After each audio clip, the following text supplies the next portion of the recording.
17 ans, je débarque en ville, pas pour apprendre, juste pour le nom. Je connaissais déjà les circuits, les automates et les tensions. Assis au fond de la classe, je trouvais le temps long, je prenais mon rang à écouter des théories. Quand j'avais déjà le métier dans le sang, je venais juste chercher mon papier, mon petit diplôme de fin de parcours. Pendant qu'au dehors, la métropole m'appelait pour ses mauvais tours. L'appartement payé restait désert, je préférais le froid des corridors, le carrelage froid de chaque station, là où la ville enfin s'endort. Il y avait cette fille, un lien charnel, une relation faite de poison. On s'aimait mal, on s'aimait trop, au-delà de toute raison. Puis le rideau s'est déchiré, elle me trompait, c'était la fin. J'ai explosé, j'ai tout lâché, je suis parti là où je suis bien. C'est là que mes plaisirs ont commencé, pour étouffer le bruit du dégoût. Je suis descendu dans le monde en dessous, là où on n'a plus rien à nous.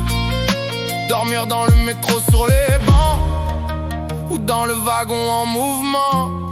Chercher la paix dans le bruit des rails, loin du regard des passants. Et je roulais dans les tunnels sombres, la face blanche, le cœur en deuil.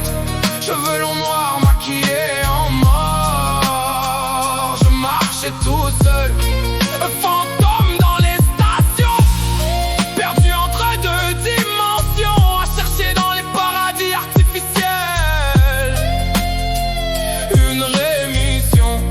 J'étais le chauffeur de ces beautés, le bouncer des escortes de luxe. Entre Montréal et Québec, je roulais pour fuir mes influx. Pour payer ma propre conso, je suis devenu le marchand de rêves, à dealer l'espoir en sachet, sans jamais prendre de trêve. Veiller sur elle comme un rempart au milieu d'un monde qui brille. Même si je n'avais que la peau sur les os, je faisais le poids pour ces filles. La faim m'avait abandonné, je tenais debout par pur défi. Boisson énergisante, sucre et speed étaient mes seuls amis. Écoute ton orientatrice. Prends 6 mois pour te retrouver, avant de finir par t'effacer.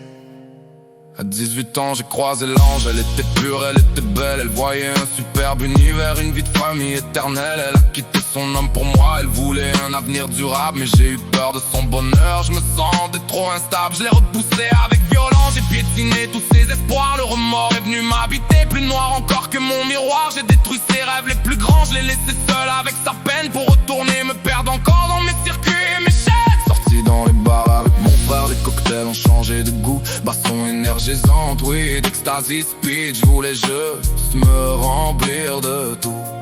Une barmette de mon vieux quartier, nymphomane au corps ardent. Un mois d'excès, de cris, de sueur à se brûler le cœur et les dents. Puis les blackouts sont revenus plus longs, plus sombres que d'habitude. 15 minutes ou 4 heures de vide dans une affreuse solitude. Puis l'erreur est arrivée un soir où je n'étais plus là du tout.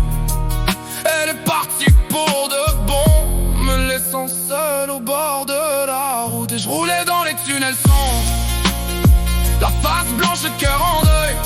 Je ne crois plus en rien, je suis déchu. Cheveux longs noirs maquillés en mort, je marchais tout seul. Pourquoi les dieux ne m'ont-ils pas vu?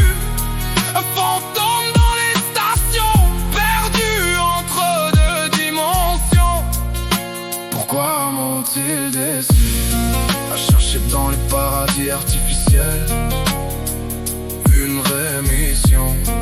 Jamais plus je ne leur ferai confiance, non jamais plus.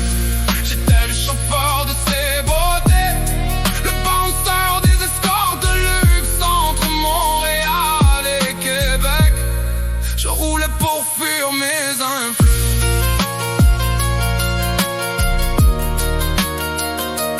Perdu dans le vide de ma mémoire, la peur de ne pas connaître mon histoire. Puis l'indifférence qui s'installe dans la routine d'un destin sale. C'était juste un autre soir, un autre blackout dans le noir. Oui, seulement un autre soir, couché seul dans le noir.